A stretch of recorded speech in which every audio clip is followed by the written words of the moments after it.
Good afternoon, ladies and gentlemen. Shalom. I'm David Mencer, Israeli government spokesman. Today is Wednesday, the 22nd of May, 2024, day 229 of the October 7th war.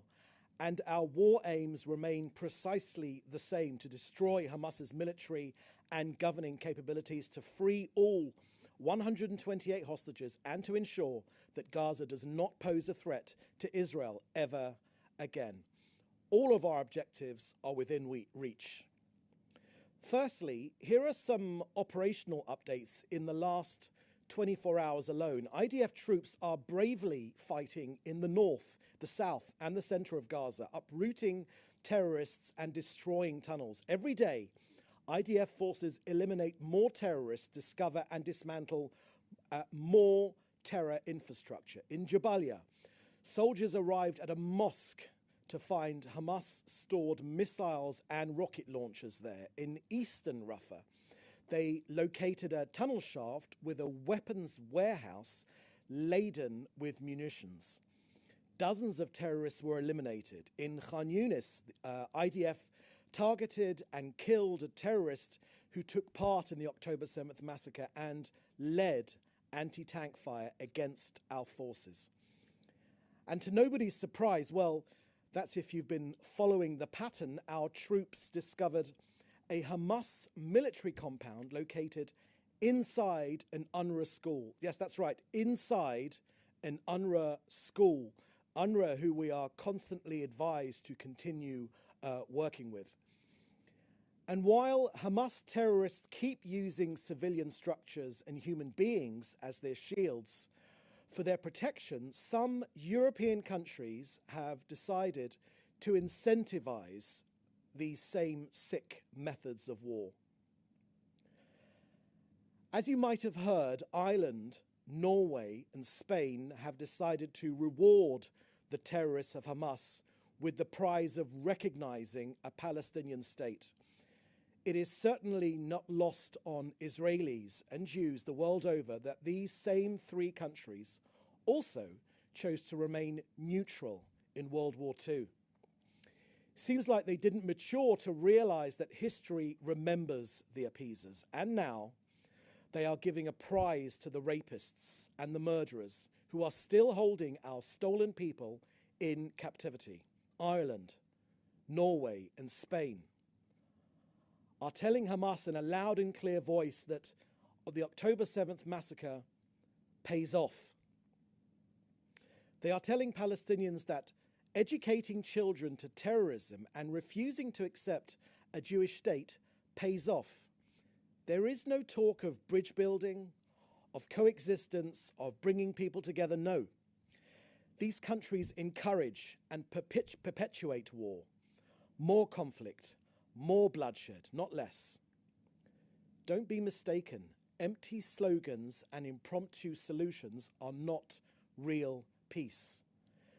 Peace would require deep changes within the Palestinian society. It will take a Gaza that is demilitarized and de-radicalized, because any artificial attempt at so-called peace or a stopgap to the next Hamas invasion of Israel is simply not peace.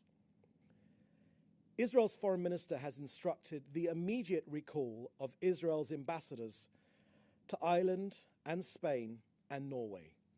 We send a clear and unequivocal message to their leaders. Israel will not remain silent in the face of those undermining our sovereignty and endangering our security. This Irish, Norwegian, Spanish folly does not deter us. Their response to the worst killing, the worst day of Jew killing since the Holocaust, is to reward the terrorists. You know, like some bizarre, devilish mirroring of history, when the State of Israel was established, after only 11 minutes, the United States was the very first country in the world to recognize Israel on May 14th, 1948, by President Harry Truman. Today, Hamas was the first to welcome Spain, Norway, and Ireland announcement. Hamas commits genocide against my people. on October 7th, and they are rewarded with recognition. What next? Might Norway recognize ISIS? They have recognized a state that promotes hate, racism, and anti-Semitism in its curriculum. Ireland has form, of course. None of us forget that Ireland signed the Book of Condolence when Hitler himself killed himself.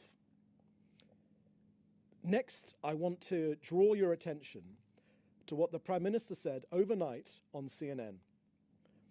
After making the point about 500,000 tons of aid that have gone into Gaza, the almost 30,000 trucks brimming with food, medicine, water, shelter, that's 300 football stadiums full of aid that have gone in. Indeed, 462 trucks just yesterday. The Prime Minister dealt with the charge of malnutrition in Gaza. The Prime Minister said, quote, "They talk about 23 or 30 cases of malnutrition in a population of 2 million. The United States in 2022 had 20,000 deaths for malnutrition. That's 3 times more than in Gaza. So this is completely false. It's the kind of slander that has been leveled against the Jewish people for ages, and it's renewed now again against the Jewish state. It was false then, and it's false now." End quote. Next, in terms of the post-war plan, the Prime Minister shared his 3-point plan and said, quote, "The day after Hamas is the day after Hamas. We have to get rid of Hamas. Otherwise, there's no future for Gaza, no future for peace, and it'll be a tremendous victory for not only Hamas, but for the Iran terror axis that backs it and organizes it, together with Hezbollah and the Houthis and other terrorist organizations. Rafah is the last stronghold of the Hamas terrorist battalions. We will defeat them, and that will end the intense part of the fighting." End quote. Next, the Prime Minister spoke about the next stage after Hamas is defeated, and I quote, What we have to do is have sustained demilitarization of Gaza. Israel is the only force that can prevent the resurgence of terrorism for the foreseeable future. At the same time, we want a civilian administration that is run by Gazans who are neither Hamas nor committed to our destruction. The third thing that I would do is have a reconstruction of Gaza done by the moderate Arab states and international community. That's demilitarization, civilian administration by local Gazans who are not committed to Israel's destruction, and responsible reconstruction, end quote. So in response to those that want to put a Palestinian Authority into Gaza, the Prime Minister reminded that the Palestinian Authority still teaches its children to seek the destruction of Israel, and it still pays terrorists. It pays terrorists monthly stipends, the infamous pay for slay policy. The more Jews they kill, the more they pay. And finally, I want to draw your attention to a video of our precious hostages, which will be shown tonight at 6 p.m. Jerusalem time. The parents of 5 young ladies have agreed to show this 3-minute film. These girls are still in captivity of Hamas. Please don't look away. Watch the film. Do not look away. Support Israel in bringing our people home. So that's the end of our briefing today. I will now take your questions, which you should put in the chat with your news outlet. Thank you very much. First question from Joel Pollack from Breitbart News. There are reports that most of the aid delivered to Gaza from the floating pier is being stolen. How much of that aid is being stolen, and is any of it actually reaching Palestinians? Thank you for your question, Joel. Yes, indeed, much of that aid is being stolen from that CENTCOM pier that has been set up by the US. This is the problem we're facing. Israel wants to get as much aid into Gaza as it possibly can, and much of the aid is being looted by Palestinians because by Hamas, that want to starve their own people because it looks good on the media, unfortunately. But none of right-thinking people should fall for it. We're getting as much aid as we possibly can in. The challenge is to get it distributed properly. And we continue to work with partners that will distribute aid so that it reaches ordinary Gazans inside Gaza. For further information, you should reach out to COGAT to get more information on that. Next question, please. Another question from Joel Pollack. The U.S. government extended condolences to Iran on the death of Iranian President Raisi. Does the Israeli government also express its condolences? Thank you for that question, Joel. No, we don't express our condolences. Raisi was president of a regime which the terrorists of Tehran orchestrated, fund, and continue to seek the destruction of this country. Indeed, it's the only case in the United Nations where a UN member, Iran, seeks to destroy another UN member, Israel. So there are no tears being shed here in Israel for the death of this tyrant. These tyrants in Iran need to be stood up to. They cannot be appeased. And any of this sort of fake expressions of regret about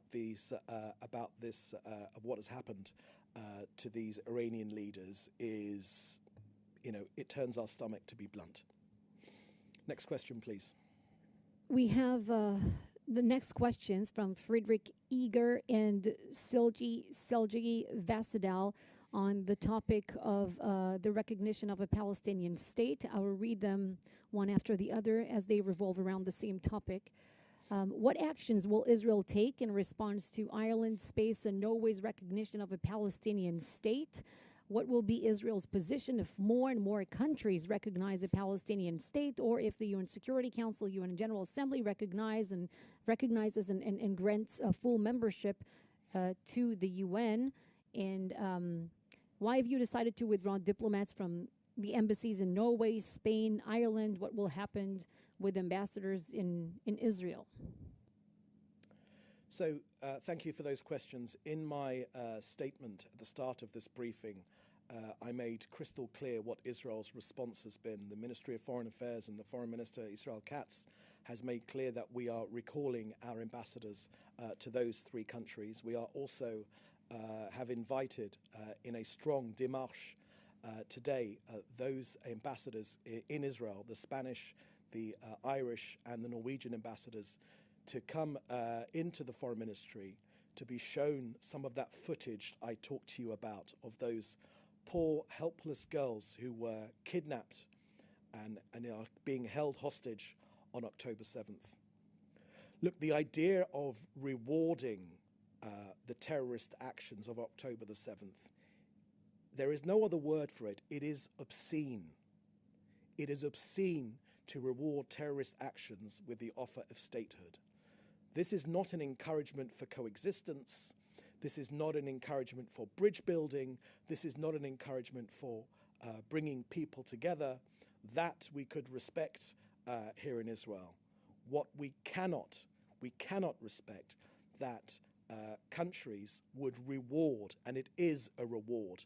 The message will go out today far and wide to all terrorist organizations that commit October 7th style massacres, rapes, beheadings, burnings of babies, and you will get what you want. Just within a short 7 or 8 month period, you will get your demands will be acceded to. Who celebrates this recognition? Iran celebrates this recognition, the enemy of the West. Who else celebrates this recognition? Hamas celebrates this recognition. What can the dastardly leaders of Hamas in their terror tunnels be thinking right now? They're thinking right now, we have no reason to return these poor hostages, our 128 stolen people. We've got no reason to send them back to Israel, both the dead and the live ones. Why should we? Because our actions have been rewarded. Our terrorist actions, our inhumane actions have been rewarded in this sick recognition. This recognition is obscene, and Israel stands wholeheartedly against it. Next question, please. We have two more questions. I'll take this one from David Clement from the News Forum in Canada first. He says, both Canada's Prime Minister and Foreign Affairs Minister have said that they respect the independence of the ICC. Should they respect the decision of the ICC if it proceeds with warrants against Prime Minister Netanyahu and Defense Minister Gallant? So the Prime Minister has made clear over the last 24 hours that any right-thinking country should not bow to this sort of perverse arrest warrant if it is indeed granted by the ICC. This is a rogue prosecutor, a prosecutor that's trying to make a name for himself instead of doing what he can to bring these terrorists and the terrorist supporters in Iran who back them, who finance them, who direct them. He does none of those things. He goes after the democracy that is defending itself from this terrorist army invasion. So the comments to fellow countries and democracies that love freedom, that support Israel's right to defend itself, then they should indeed, when we do carry out that right to defend ourselves, while at the same time minimizing in the most, in no other example of urban warfare has there been such a low occurrence of civilian casualties. In not one, bar none. We know that the ratio is down to about 1 to 1, one terrorist to one civilian being killed. Now, of course, every civilian killed is a tragedy, but of course, this is Hamas's strategy. And for this action to be rewarded by the ICC, it is obscene as well. Throughout history, Israel has very often stood alone against tyrants that would seek our destruction. We do not feel we're standing alone now. There are many countries that understand our situation and back our efforts to rid our region of these terrorists and these Islamic fanaticists. But countries should stand firm if they believe in freedom, if they believe in democracy, if they believe in justice, to not allow this ICC farce to gain any more traction. And the last question from Hannah Julian.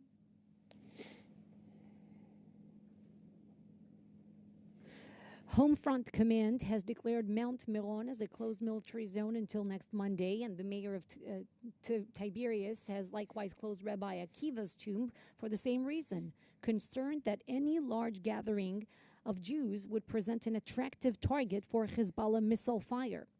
Has there been any movement towards a diplomatic resolution of the security situation in the north? How much longer are residents of northern Israel likely to be displaced? Thank you for that question, Hannah. So public safety in Israel is our number one concern. The plight of more than 60,000 residents of the north that have been displaced from their homes in the north of Israel is one of the aspects of our war against Hamas and Hezbollah that has not been talked about much in the international media. Israel will defend itself. Israel has made clear that it wishes to allow for there to be a diplomatic resolution to the situation in Lebanon. But UN resolutions are crystal clear. They haven't been adhered to, unfortunately, since the day they were written and voted upon at the United Nations. But the resolutions are extremely clear that there should be no Hezbollah. They should be behind the Litani River. We want there to be a diplomatic resolution, but if there is not, then we will employ the same tactics that we've employed to destroy Hamas. We will deploy them in the north as well. This country will be defended. Any other questions? No? Great. Thank you very much. We'll have the next briefing tomorrow at the same time. In the meantime, please do stay safe, and thank you for joining us. Bye-bye.